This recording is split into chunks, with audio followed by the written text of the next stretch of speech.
Hello students, welcome. In this video, we are going to discuss about computer science.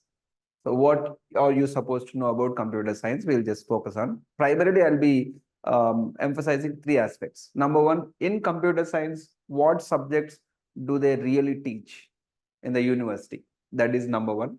And I'll not go into the details of it. I'll give a broad view. So those who are interested, they can go for additional research on those courses. That's first part. Second part is, what is the reach of this computer science? So where all you are going to apply these computer science applications and all that. That is the second part we're going to discuss. And the third part would be who will be suitable for computer science, who will be able to do much better in computer science, what kind of personality will suit to this computer science. These are the three aspects we'll discuss. Let's get into it. So first and foremost, there are certain myths that I feel the students will have about this computer science. Generally, students will think computer science meaning I'll be doing a lot of website designing and also apps developing and all that. They are going to teach that in the university. No, in the university, this is the least priority for them. So they'll be more into conceptual. This is, of course, you are supposed to do. You have to do it, but that is going to be like a side hustle, meaning you have to do it yourself. Most of the languages you will be learning on your own, individually, separately, not in the class there. That's one important aspect. And the second one is, these languages, whatever you are supposed to learn, and also whatever is needed in the industry, there are cutting edge languages, certain things that are used in the industry. Those things you will not be taught. You have to learn them separately because they keep changing, they keep evolving. So what they're going to discuss is more conceptual level, data structures, algorithms, computer architecture, and networking that is related to internet, database. Whenever you have a large pool of data, how do you organize and how do you use it for the future purpose? These are the fundamental things that you'll be focusing on. And when you go into the industry, you will be learning the languages specifically. And of course, otherwise you can do it yourself all the time. So a lot of work happens even outside the class also. All these things that are secondary to the university, you will be learning, but they are important for the industry purpose. Okay, that's the second aspect. The third aspect is, generally, whenever you see CS, you will think that only software engineer. So a computer scientist need not be only a software engineer. There are other options available. I have written few. Software engineer is definitely one. Apart from that, UX, UI, user experience, interface designer, product manager. Whenever a digital product is ideated and then designed, created, and after that it is run. So the entire process, entire life cycle of the product, how do you manage it? That's a very important aspect. And solutions architect, they are the bridge between the hardcore and the users, between them, the technical aspect of it. And the technical consultant, suppose you're not willing to work with anybody, you can have your own independent one. You will be just helping them on a project base. That is also another aspect that you can do. There are many more we have. So don't think that CS meaning only computer science or software engineering only. There are many other things as well. Okay. The next thing is just broader definition about a basic fundamental definition, textbook definition. What is computer science? Computer science is the study of computers. So not the only software, even the hardware involves study of computers and computational systems to solve problems. That's the basic idea. You are here to solve a problem and build things. This is very important. So a computer science will study not only the computational, which is the software part of it, but also works on the hardware part. You need to understand the hardware part of it as well. So that's another aspect you need to focus on. Okay, the next thing is, I'll just give you a broad view of the how the development happened, history about. If you look at it, there are three phases we have in the history part of it, how these computers have evolved. In the first phase, if you look at it, by probably abacus, probably you are aware of it. That's a mechanical computer, you might call it as. This is the mechanical computers we deal with. So abacus and then Pascal calculators, which are used for doing addition, subtraction, then a little more developed calculators. And then this is a difference engine where we could do much more than the addition, subtraction, multiplication, division. Then we went for analytical. So these are all mechanical up to here. The Mark 1, this is the first computer you can say, which is a very big box. Okay, there it is mostly mechanical and electrical related things. Big boxes they used to have. In the universities, they used to have it. It is like an exhibition piece. So they were doing primitive logics, all that. That was in the initial stages of 20th century. This is all about mechanical and electromechanical phase. After that, we slowly graduated to vacuum tubes. Vacuum tubes actually made the size of the computer smaller. All right. And after that, you went to transistor. Transistor is a very important one. Basically comes from semiconductor devices. The moment transistors came in, the size of the computer became very small. Now we have smaller and smaller computers. Miniaturization is very important aspect now. Then we had integrated circuits. Because of that, speed also started improved, right? Speed of operations and all that. Then you have personal computers. Personal computers, meaning earlier it was only for a university showpiece. Later than big companies were running it. Later on, even the individuals could take computers. They can carry portable computers. They came after that microprocessor. There are software companies available which sell these microprocessors and all that. So that is what happened. That is phase two. This is gradually 20th century. A lot of development happened in 20th century where we went from mechanical to electronic computers. Then phase three, that is after the first phase of that second phase of it over, then we went to blooming of lot of software things. Software revolution started in the early stages of 2000, the internet age, where we started sending emails, receiving and all that. And then till that present, now we have video conferencing and everything that came on. So now it is going on now. This is the latest development. So the final emphasis will be how fast you can do the operations, the processing, and how smaller you can have. Smaller chips having a bigger speed, that is going to be the major aspect right now we are having. This is general idea about how the computers have evolved. Where do we use computer science? So there is no place where you can't use computer science. It is everywhere. In every part of your life, you have to use it. I just listed few of the things which we generally use, most important things. For example, banking sector, very much is required. If a website is shut down for a few hours, a big entire bank will be bankrupt. So that's a very big system right now. Of course, security is a very important aspect for us, both online security as well as physical offline security. Automation, whenever you see repeated activities happening, which can be done automatically by the machines, that is one thing. Logistics, connecting things in a much more efficient way. Big data analysis, now that because of the connectivity of all the people around the world through internet, so there's a lot of data that is generated every day. So that entire data cannot be analyzed with the normal classical Excel sheets and all that. You require some new techniques using which using computer science we can analyze it. Decision making is one important aspect. So whenever you have such huge data which talks about the nature of the whatever you are working, you want to understand the customer perception and customer behavior, for example. So see whether this particular product has to be launched or not. You need to decide. For that, you can use data analysis and to come to a decision-making process. So the decision-making process is very much, earlier it used to be very intuitive. Now it has become data-based, fact-based. And now you have communication, emails we were using already. Now you have WhatsApp, Facebook, Instagram. These are communication. Of course, there are video calling that are happening.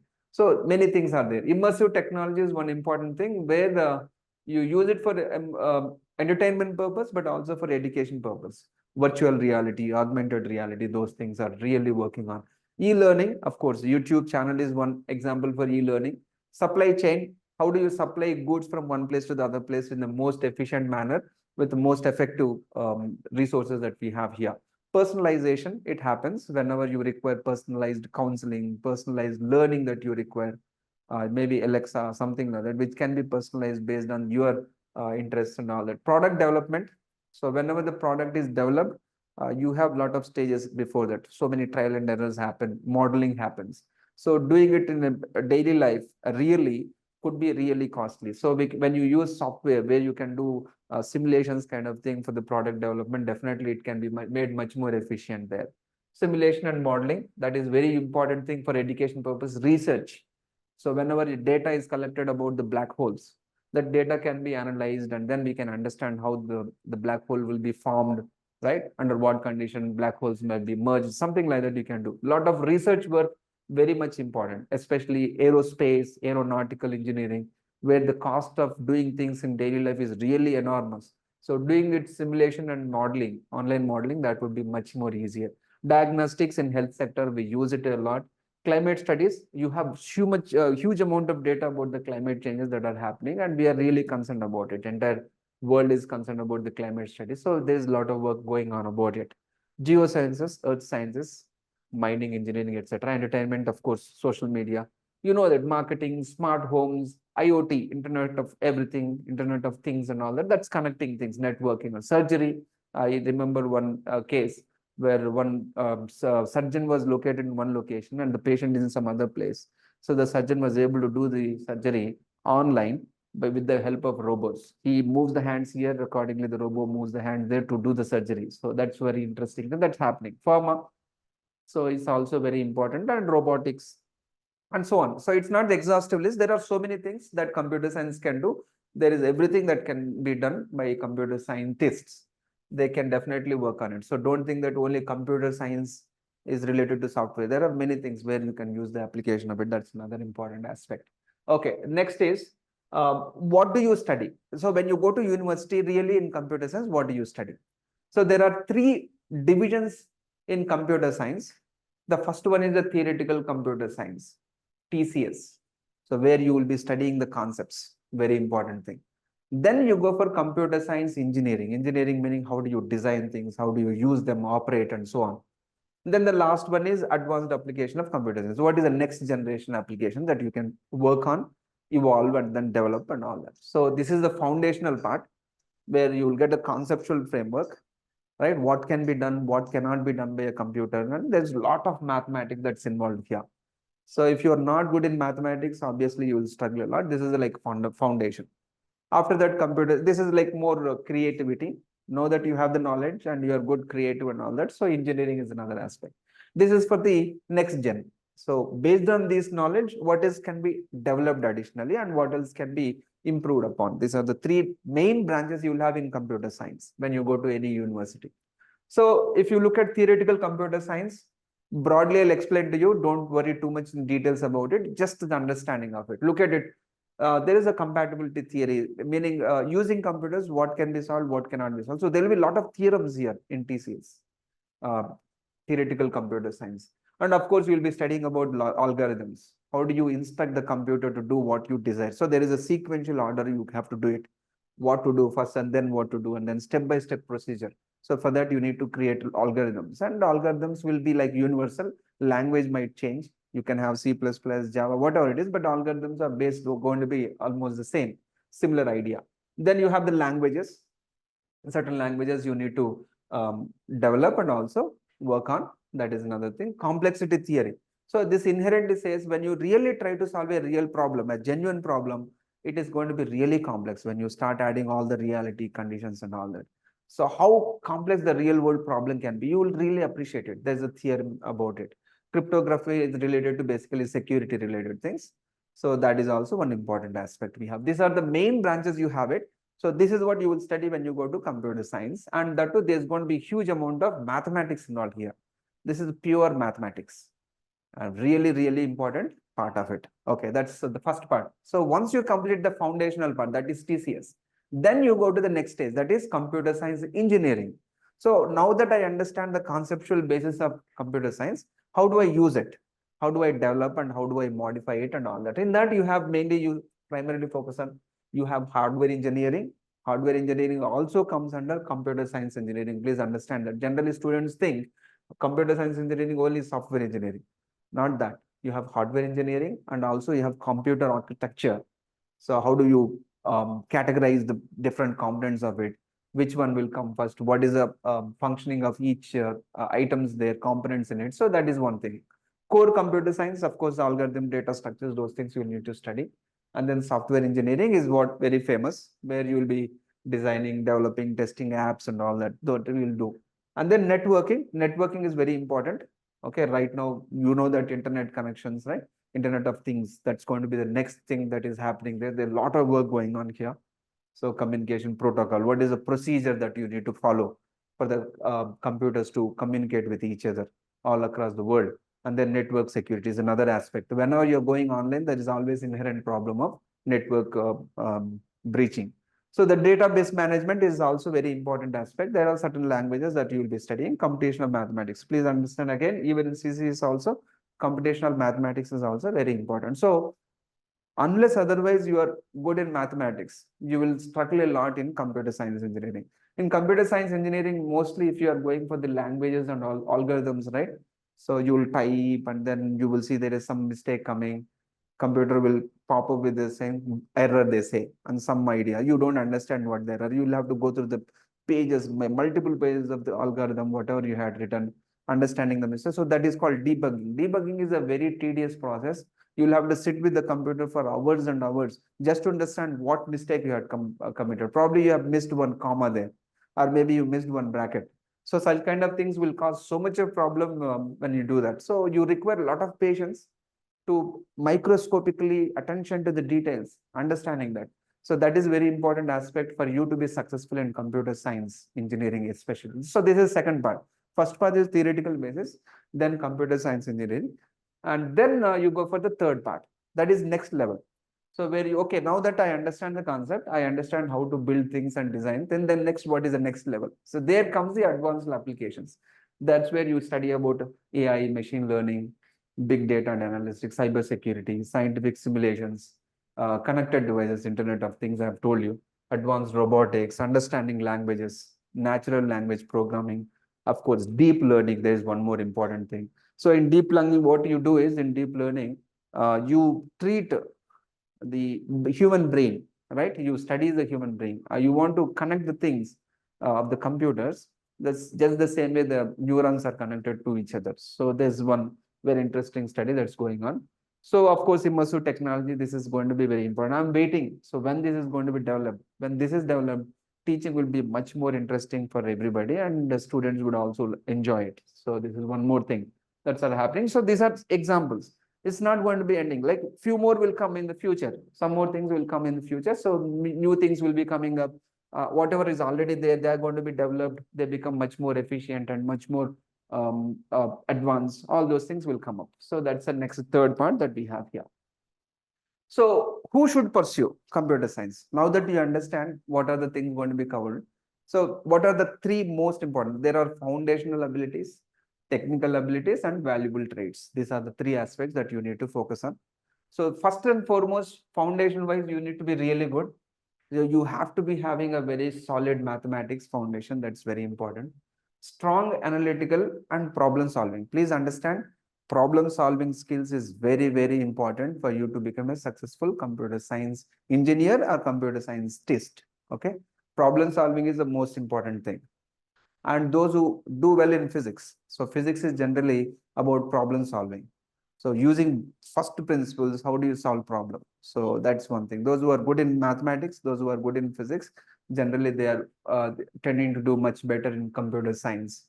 So resilience, as I told you, because sticking on to one particular problem, trying to understand what is going on there. So it takes a lot of time. So you'll be sitting in front of the computer for hours and hours just to understand one particular point. So you'll be spending a lot of time with the computers. If you don't like spending your time alone with the system, then I don't think you'll be able to enjoy this course. So you'll be spending a lot of your time with the machines. You should enjoy doing it. Perseverance, that's also very important. It's very easy to get discouraged when you are going through debugging of thousands and thousands of lines of coding there, just to identify one small mistake. So if you don't have that kind of perseverance, it's very tough. And also, that's the foundational abilities. Then what about the technical aspect? First of all, you should have technical aptitude, obviously. You should enjoy learning about new technology and all that. Programming, whatever existing programs, you should know them, and also should be ready to learn new programs, because programmings keep coming. Every month you may get one more new applications, new systems coming up. You should be ready to learn things, and you should be proficient in learning things, new things. So that's very important, because it's a developing sector, right? Computer science is still developing. So there are many things that are coming up every month, every year, and so on. So you should be ready to upgrade your knowledge. If you're not willing to upgrade your knowledge, you will be left behind. If you go for classical engineering, for example, civil engineering and all, where things have been developed over centuries, so there you will not see a lot of changes in your career. But in computer science, every year you will have to learn new technologies, new concepts, new applications, and so on. That's important aspect. And then valuable traits, of course, this is true for any engineer, any successful person. If you want to go to the top level, This is a leadership skills that you are supposed to have. So self-learning ability is very important, as I told you, because most of the things will not be learned in the class. You will be learning outside the class, not just in the university, even after entering into the jobs also, there's a lot of things that you need to learn. So self-learning ability is very important for every engineer, not just for the computer science, but computer science, it's predominantly very important. Creativity, innovative and effective communication, these are buzzwords. Without that, you cannot go to the top there. So right now, what is happening all over any sector you consider, 2080 rule you can remember. Top 20% of the people are doing it phenomenally good. That bottom 80% of the people are actually losing their jobs and they are becoming less productive. They are having problem because they are being replaced by the technology. So you have to be on top of the game, then only you'll be able to succeed in that. So these are the general ideas that you are supposed to know. And if you require any additional information, you can always contact us. So I hope you got sufficient information. And based on that, you try to assess yourself, see whether you are really suitable for computer science or not. Okay. So with that, I'll conclude here. Thank you very much for joining us. Until next time, goodbye.